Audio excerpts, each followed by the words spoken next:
Recording studio Saharsa. नया नया fashion से करे खेला रे, लहंगे में देखे रोज मेला रे।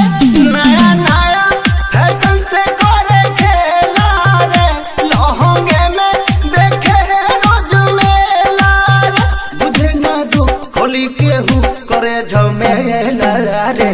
नया नया फैशन से करे खेला रे, लहंगे में देखे रोज मेला रे, देखे रोज मेला रे। डीजे गुफरान सुपौल बजा, डीजे गुफरान सुपौल बजा।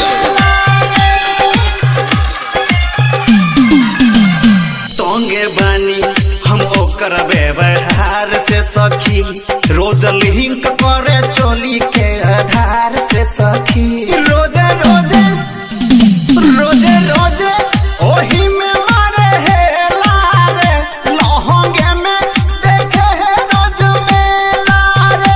नया नया फैशन से करे खेला रे, लहंगे में देखे रोज मेला रे, रोज मेला रे।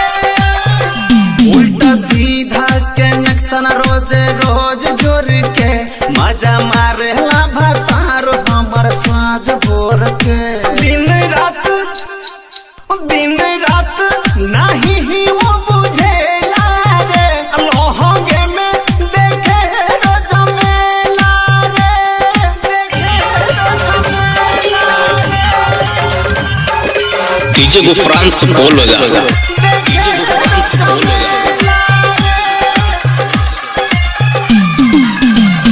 रहे बिट्टू हर घड़ी खखुआइल रे सखी, देखी चीज रहे ऊ पागल आइल रे सखी।